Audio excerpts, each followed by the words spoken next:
and look at the climax and the syntax of exactly how the show was being made based on these letters. Listen, it's a kind of like a historical show, right? It's basically Ann Lister and her experience, and all that is based on literally the documents that they have of her diaries and her show, that shows the intellect and importance.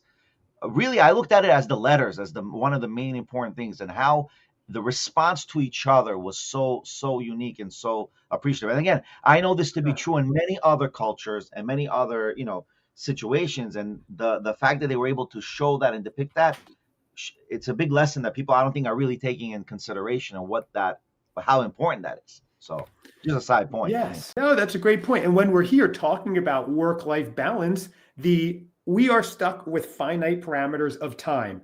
So when you can find ways to work better within that time or control that time better, like you're doing, that's fantastic. But I find it interesting, Benny, that you are always working, but even when you're not working, you have your mind on it. Are there times where you're just completely blocked out and you're saying, I am not doing anything right now during your regular work week?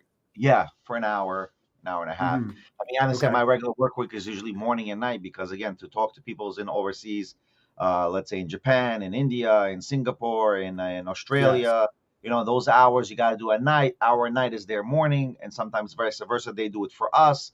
So you have to balance that. So, when you take a break at 9 at night, chilling a little bit, taking a break for an hour, that in itself, is something you need to do. I mean, sacrifice is important. If you're not going to sacrifice your time for the things you believe in, then you're never going to go and achieve your achievements that you're looking for. And an achievement doesn't necessarily mean financial achievement.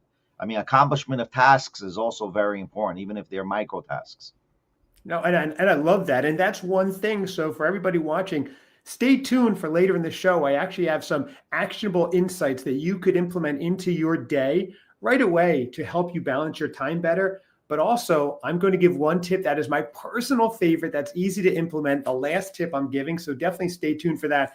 Benny, you're going to love this one because you're going to be able to do it right away as well. I'm excited. I'm waiting. Yes, I didn't even want to tell you yet. This is something I do, my wife does, and we've been doing it for years, but we'll get there. That's for later on in the show, for sure. So I do want to know, is there anything specific experience or challenge that you've had in juggling your personal life and your business life? And how did you overcome that when you're just like, oh my gosh, I have two things. I'm obligated to both. One's business, one's personal. And have you been able to balance that at all? And if not, we're going to seek answers to how to do that. So I just wondered if there was a personal experience you had with that. So I will tell individuals it's very simple. I've been able to, on purpose, cut down on travel time. Where in the building that I'm in, I live here. I do other tasks in the building. There's different sections in my building. And obviously, I'm able to save time on traveling, where I used to have to travel in many locations.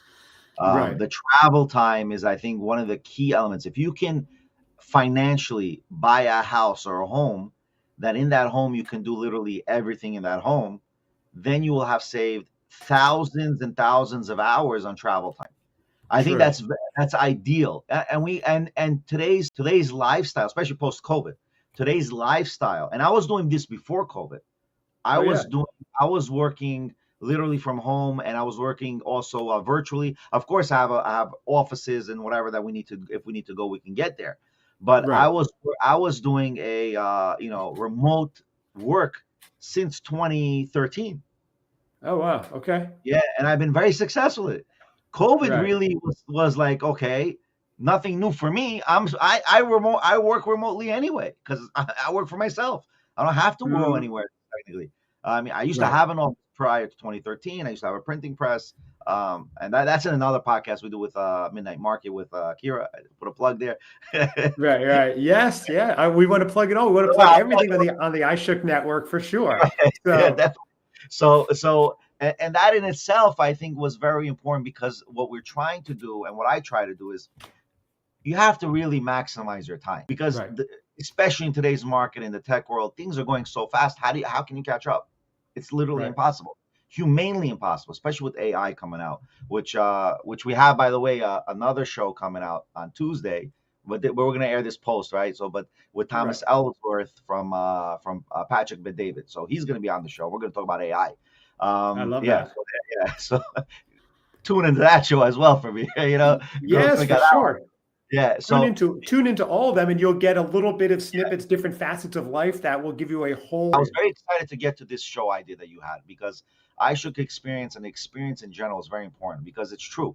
I did put myself into many extremes, many situations of financial loss, and then you also have to deal with it psychologically, right?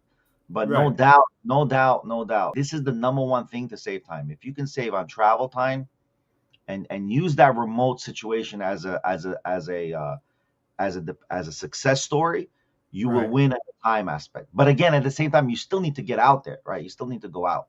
So you still need to create ideas where you're out there meeting one-on-one people. I mean, that's very important.